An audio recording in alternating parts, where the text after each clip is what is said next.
Welcome to my channel. इस video में हम बात करेंगे हैजिंग के बारे में कि स्पीकिंग में या कम्युनिकेशन स्किल में हैजिंग का क्या इंपॉर्टेंट रोल है। So basically hedging involve something softening the language, यानी कि आप लैंग्वेज को सॉफ्ट कर रहे होते हो, राइट। कि आप बहुत यू कैन से कि स्वीटली बात कर रहे होते हो, आपकी टोन में सॉफ्टनेस होती है। ऐसा नहीं है कि आप हार्शली बात कर रहे हो या आपकी टोन बहुत ही इरिटेटिंग है, नो। आप जो वर्ड्स यूज़ कर रहे हो वो बहुत पोलाइट है, यानी इंस्टेड ऑफ कि आप किसी के साथ एंग्री बिहेव करो या किसी के लिए हार्श वर्ड्स यूज़ करो या किसी के लिए ऐसे वर्ड्स यूज़ करो जो दूसरे को हर्ट करें, आप उन वर्ड्स को चेंज कर सकते हो, राइट। ये आप पे डिपेंड करता है कि मोस्टली ये होता है कि आपने ना किसी को फीडबैक देना है या किसी को कोई चीज़ जो है एक्सप्लेन करनी है, तो उसको कैसे आपने लेके चलना है। So this is basically the hedging is कि आप उसको कैसे लेके चल रहे हो।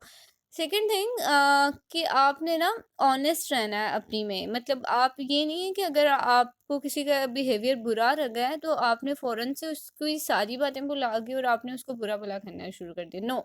आपने ऑनेस्ट रहना है, जो बात हक है, जो बात सच है, आपने उस पे रहना है। ऐसा नहीं कि अगर किसी की एक बात बुरी लग गई है तो आपने उसकी पिछली सारी अच्छाइयाँ भुला देना है और आपने उसको कहना है नहीं तुमने हमेशा से ये किया है, नो। फॉर एग्जाम्पल, यहाँ पे एग्जाम्पल लिखी हुई है,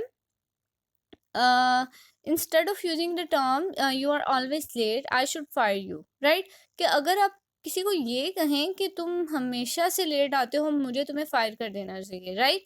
तो ऐसा नहीं है, आप इन अल्फाज को चेंज भी कर सकते हो। You could say you are often late and I need you to try harder, right. आप उस पर्सन को इंस्टेड ऑफ यूजिंग ऑलवेज आप यूज कर रहे हो ऑफन का वर्ड, राइट। कि आपकी बात में थोड़ी सच्चाई भी तो नजर आए ना।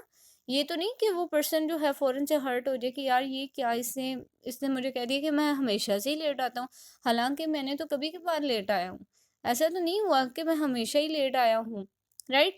तो आपने एंगर में या फिर ज़्यादा अग्रेसिव हो के इस तरह के वर्ड्स नहीं यूज़ करने जो दूसरे की सेल्फ इस्टीम को हार्म कर सके, राइट। तो आपने इस तरह से अपने वर्ड लैंग्वेज और अपनी चॉइस ऑफ वर्ड्स जो हैं उनको चेंज करना है। फर्स्टली आपने सबसे पहले ज़हन में रखना है कि are you using the words which are honest and are you using the word which are aggressive, not aggressive, right.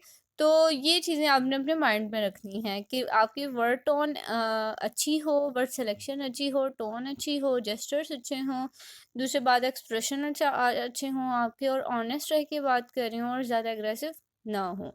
तो ये बहुत इंटरेस्टिंग सा इजी सा कंसेप्ट था। आई होप कि आपको क्लियर हो गया होगा। अब इससे रिगार्डिंग आपको कोई क्वेश्चन है, कुछ भी शेयर करना चाहते हैं, मुझे कमेंट सेक्शन में बताएं। अपना और अपने प्यारों का बहुत सा ख्याल रखिएगा। मिलते हैं नेक्स्ट वीडियो में।